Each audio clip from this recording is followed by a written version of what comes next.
Good morning. Today we're going to be reading God and the State by Mikhail Bakunin. God and the State is the best known work of the founder of collective anarchism, Mikhail Bakunin, who lived from 1814 to 1876.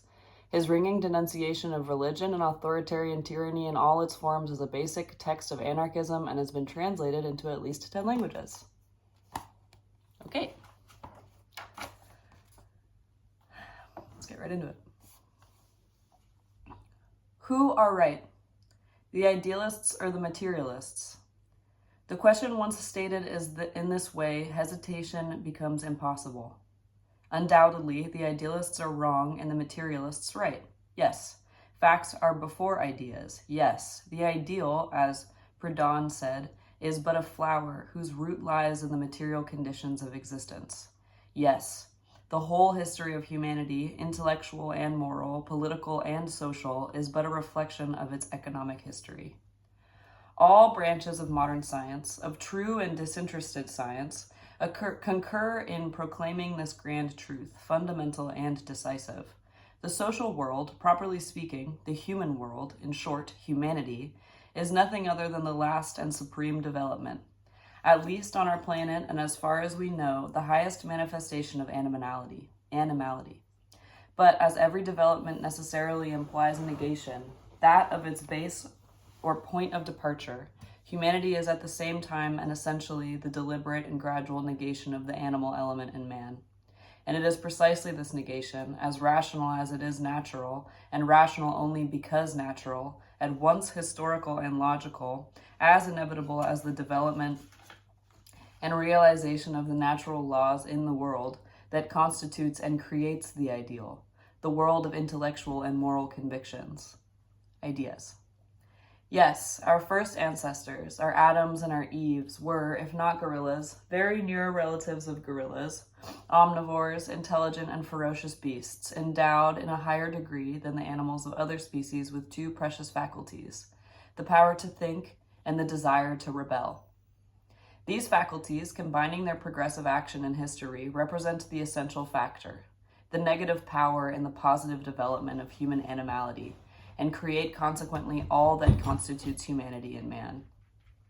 The Bible, which is a very interesting and here and there very profound book when considered as one of the oldest surviving manifestations of human wisdom and fancy, expresses this truth, very naively in its myth of original sin.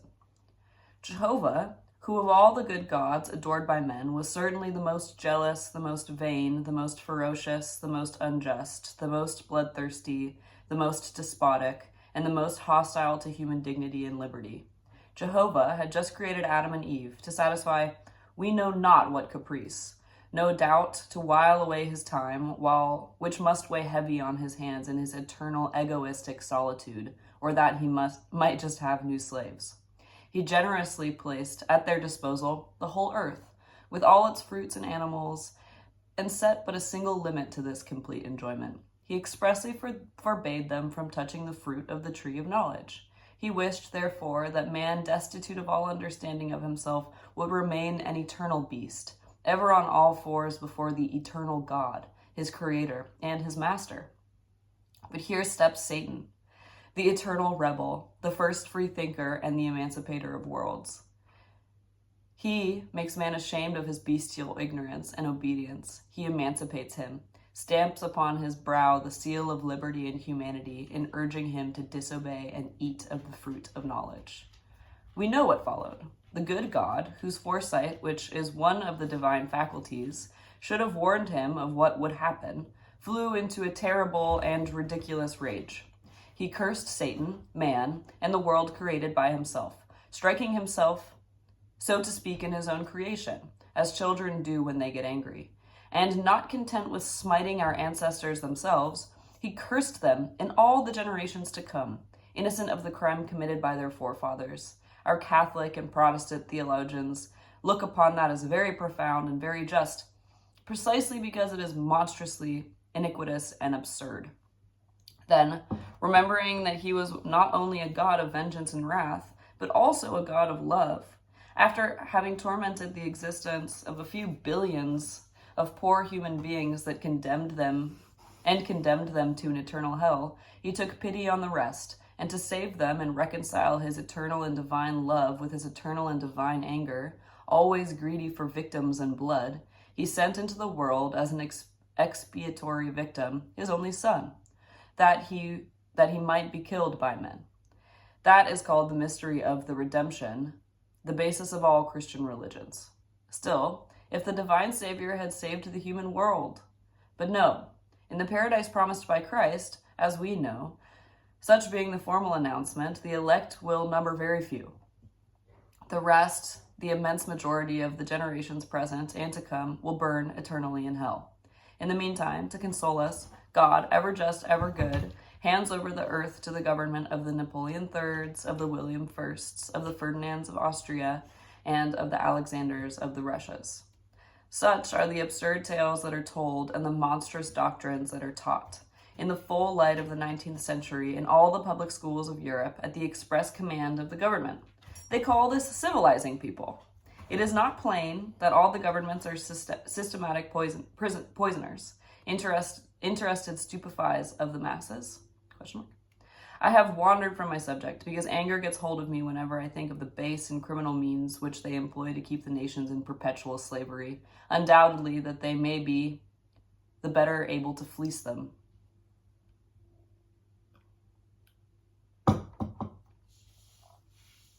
Of what consequence are the crimes of all the Trotmans in the world compared with this crime of treason against humanity committed daily, in broad day, over the whole surface of the civilized world by those who dare to call themselves the guardians and the fathers of the people? I return to the myth of original sin. God admitted that Satan was right. He recognized that the devil did not deceive Adam and Eve in promising them knowledge and liberty as a reward for the act of disobedience which he had induced them to commit, for immediately they had eaten of the forbidden fruit, God himself said, see Bible, "Behold, the man is become as one of the gods, to know good and evil. Prevent him, therefore, from eating of the fruit of eternal life, lest he become immortal like ourselves." Let us disregard now the fabulous portion of this myth and consider its true meaning, which is very clear. Man has emancipated himself. He has separated himself from animality and constituted himself a man.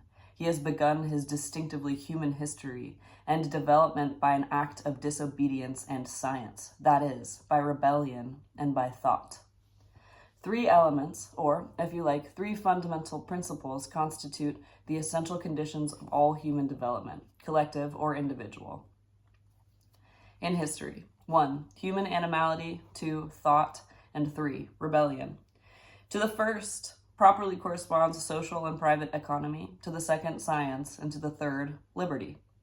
Idealists of all schools, aristocrats and bourgeoisie, theologians and metaphysicians, politicians and moralists, religionists, philosophers or poets, not forgetting the liberal economists, unbounded worshippers of the ideal, as we know, are much offended when told that man, with his magnificent intelligence, his sublime ideas, and his boundless aspirations, is, like all else existing in the world, nothing but matter, only a product of vile matter.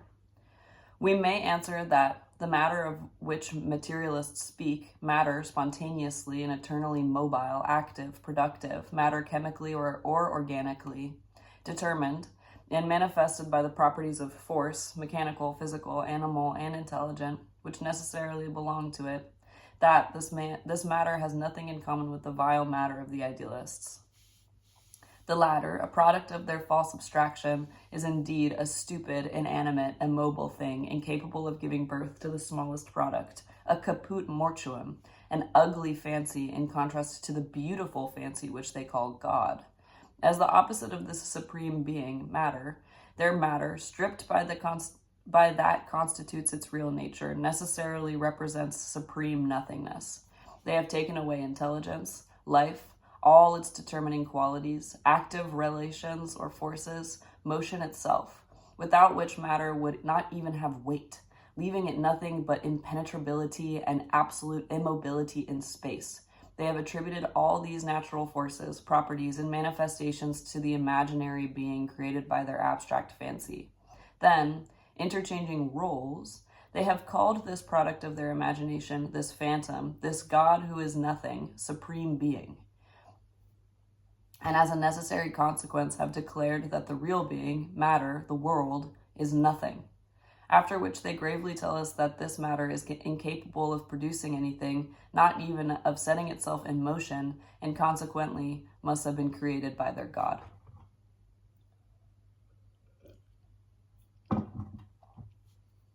At the end of this book, I expose the fallacies and truly revolting absurdities to which one is inevitably led by this imagination of a God. Let him be considered as a personal being, the creator and organizer of worlds, or even, as impersonal, a kind of divine soul spread over the whole universe and constituting thus its eternal principle. Or let him be an idea, infinite and divine, always present and active in the world, and always manifested by the totality of material and definite beings. Here, I shall deal with one point only. The gradual development of the material world, as well as of organic animal life, and of the historically progressive intelligence of man, individually or socially, is perfectly conceivable. It is a wholly natural movement from the simple to the complex, from the lower to the higher, from the inferior to the superior, a movement in conformity with all our daily experiences, and consequently in conformity also with our natural logic, with the distinctive laws of our mind, which being formed and developed only by the aid of these same experiences, is, so to speak, but the mental, cerebral reproduction or reflected summary thereof. The system of the idealists is quite the contrary of this.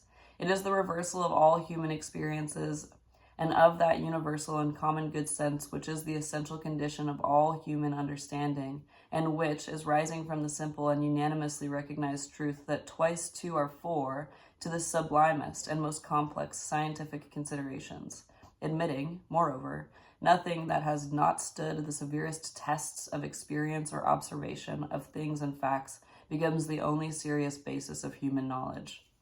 Very far from pursuing the natural order from the lowest to the highest, from the inferior to the superior, and from the relatively simple to the more complex, instead of wisely and rationally accompanying the progressive and real movement from the world called inorganic to the world organic, vegetables, animals, and then distinctively human, from chemical matter or chemical being to living matter or living being, and from living being to thinking being, the idealists, obsessed, blinded, and pushed on by the divine phantom which they have inherited from theology, take precisely the opposite course. They go from the higher to the lower, from the superior to the inferior, from the complex to the simple. They begin with God, either as a person or as divine substance or idea. And the first step that they take is a terrible fall from the sublime heights of the eternal ideal into the mire of the material world, from absolute perfection into absolute imperfection, from thought to being, or rather, from supreme being to nothing. When, how, and why the divine being, eternal, infinite, absolutely perfect, probably weary of himself, decided upon this desperate salto mortale is something which no idealist, no theologian, no metaphysician, no poet has ever been able to understand himself or explain to the profane. All religions, past and present, and all the systems of transcendental philosophy hinge on this unique and iniquitous mystery. Holy men, inspired lawgivers, prophets, messiahs, have searched it for life and found only torment and death. Like this ancient sphinx, it has devoured them because they could not explain it.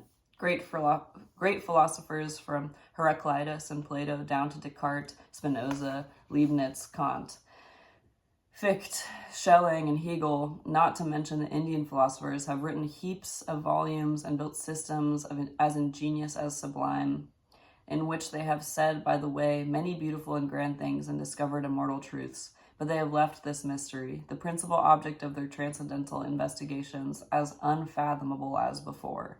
The gigantic efforts of the most wonderful geniuses that the world has known, and who, one after another, for at least 30 centuries, have undertaken anew this labor of Sisyphus, have resulted only in rendering this mystery still more incomprehensible.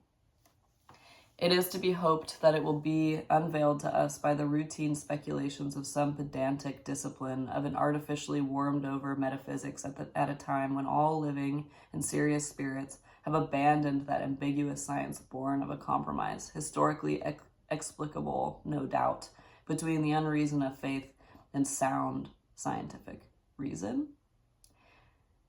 It is evident that this terrible mystery is inexplicable. That is absurd, because only the absurd admits of no explanation. It is evident that whoever finds it essential to this happiness and life must renounce his faith and return, if he can, to naive, blind, stupid faith, to repeat with Tertullianus and all sincere believers these words which sums up the very quintessence of theology: credo quia absurdum. Then all discussion ceases, and nothing remains but the triumphant stupidity of faith. But immediately there arises another question. How comes an intelligent and well-informed man ever to feel the need of believing in this mystery?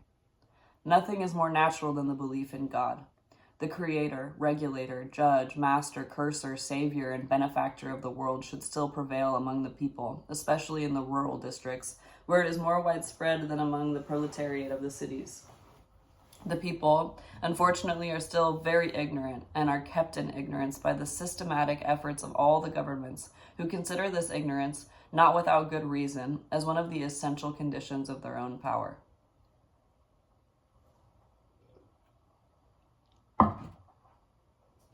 Weighted down by their daily labor, deprived of leisure, of intellectual intercourse, of reading, in short, of all the means of a good portion of the stimulants that develop thought in men, the people generally accept religious traditions without criticism and in a lump. These traditions surround them from infancy in all the situations of life, and artificially sustained in their minds by a multitude of official poisoners of all sorts, priests and laymen, are transformed therein into a sort of mental and moral habit, too often more powerful even than their natural good sense. There is another reason which explains, and in some sort justifies the absurd beliefs of the people, namely, the wretched situation to which they find themselves fatally condemned by the economic organization of society in the most civilized countries of Europe. Reduced, intellectually and morally as well as materially, to the minimum of human existence, confined in their life like a prisoner in this prison, without horizon, without outlet, without even a future if we believe the economists. The people would have singularly narrow souls and blunted instincts of the bourgeoisie if they did not feel a desire to escape. But of escape there are but three methods: two chimerical and a third real. The third two are the dram shop and the church, debauchery of the body or debauchery of the mind, and the third is a social revolution. Hence, I conclude this last will be much more potent than all the theological propagandism of the free thinkers to destroy to their last vestige the religious beliefs and dissolute habits of the people, belief and habits much more intimately connected than is generally supposed. In substituting for the at once illusory and brutal enjoyments of bodily and spiritual licentiousness, the enjoyments of, as refined as they are real, of humanity developed in each and all, the social revolution alone will have the power to close all the same time all the dram shops and all the churches. Till then, the people, taken as a whole, will believe, and if they have no reason to believe, they will at least aright. There is a class of people who, if they do not believe, must at least take a resemblance of believing. This class comprising all the tormentors, all the oppressors, and all the exploiters of humanity, priests, monarchs, statesmen, soldiers, public and private financiers, officials of all sorts, policemen, gendarmes, jailers and executioners, monopolists and capitalists, tax leeches, contractors and landlords, lawyers, economists, politicians of all shades, down to the smallest vendor of sweetmeats. All will repeat in unison these words of Voltaire: "If God did not exist, it would be necessary to invent him." For, you understand, the people must have a religion. That is the safety valve. There exists, finally, a somewhat numerous class of honest but timid souls who, too intelligent to take the Christian dogmas seriously, reject them in detail, but have neither the courage nor the strength, nor the necessary resolution to summarily renounce them altogether. They abandon, to your criticism, all the special absurdities of religion. They turn up their noses to all the miracles, but they cling desperately to the principal absurdity, the source of all the others, to the miracle that explains and justifies all the other miracles, the existence of God. Their God is not the vigorous and powerful being, the brutally positive God of theology. It is a nebulous, diaphanous, illusory being that vanishes into nothing at the first attempt to grasp it. It is a mirage, an ignis fatuus, that neither warms nor illuminates, and yet they hold fast to it and believe, were it to disappear, all would disappear with it.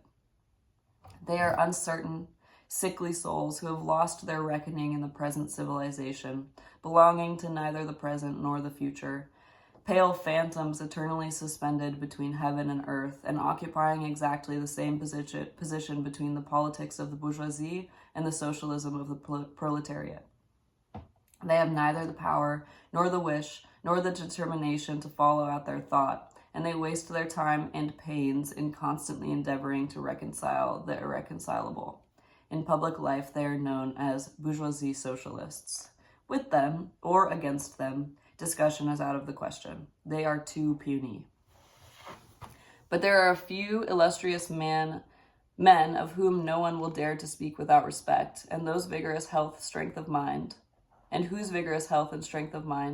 good intention no one will dream of calling in question. I need only cite the names of Mazzini, Mikhail, Quinet, John Stuart Mill. Generous and strong souls, great hearts, great minds, great writers, and the first, the heroic and revolutionary regenerator of a great nation. They are all apostles of idealism and bitter despisers and adversaries of materialism, and consequently of socialism also, in philosophy as well as in politics. Against them, then, we must discuss this question.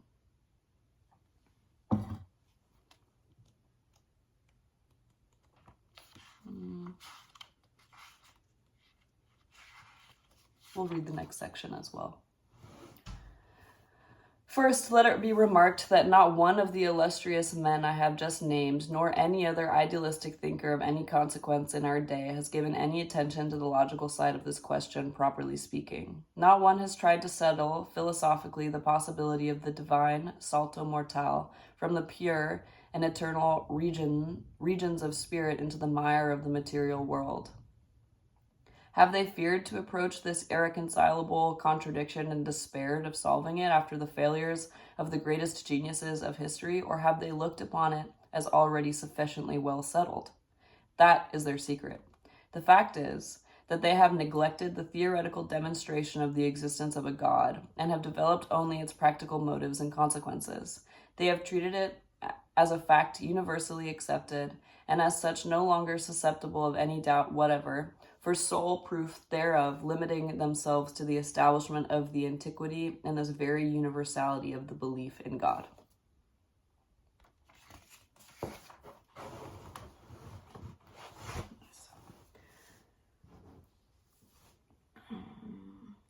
This imposing unanimity in the eyes of many illustrious men and writers, to quote only the most famous of them who eloquently expressed it, Joseph de Maistre and the great Italian patriot Giuseppe Mazzini, is of more value than all the demonstrations of science, and if the reasoning of a small number of logical and even very powerful but isolated thinkers is against it, so much the worse, they say, for these thinkers and their logic, for universal consent, the general and primitive adoption of an idea has always been considered the most triumphant testimony to its truth. The sentiment of the whole world, a conviction that is found and maintained always and everywhere, cannot be mistaken, and must have its root in a necessity absolutely inherent to the very nature of man. And since it has been established that all peoples, past and present, have believed and still believe in the existence of God, it is clear that those who have the misfortune to doubt it, whatever the logic that led them to this doubt, are abnormal exceptions. monsters. Thus, then, the antiquity and universality of a belief should be regarded, contrary to all science and all logic, as sufficient and impeachable proof of its truth. Why? Until the days of Copernicus and Galileo, everybody believed that the sun revolved around the earth. Was not everybody mistaken? What is more ancient and more universal than slavery? Cannibalism, perhaps. From the origin of historic society down to the present day, there has been always and everywhere exploitation of the compulsory labor of the masses, slaves, serfs, or wage workers, by some dominant minority, oppression of the people by the church and by the state. Must it be concluded that this exploitation and this oppression are necessities absolutely inherent in the very existence of human society? These are examples which show that the argument of the champions of God proves nothing. Nothing, in fact, is as universal or as ancient as the iniquitous and absurd. Truth and justice, on the contrary, are the least universal. The youngest features in the development of human society, in this fact, too, lies the explanation of a constant historical phenomenon, namely, the persecution of which those who first proclaimed the truth have been and continue to be the objects at the hands of the official, privileged, and interested representatives of universal and ancient beliefs, and often also at the hands of the same masses who, after having tortured them, always end by adopting their ideas and rendering them victorious. To us materialists and revolutionary socialists,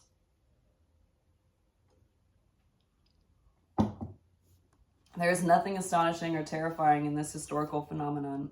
Strong is our conscience, in our love of truth at all hazards, in that passion for logic which of itself alone constitutes a great power and outside of which there is no thought. Strong in our passion for justice and in our unshakable faith in the triumph of humanity over all theoretical and practical bestialities. Strong, finally, in the mutual confidence and support given each other by the few who share our convictions.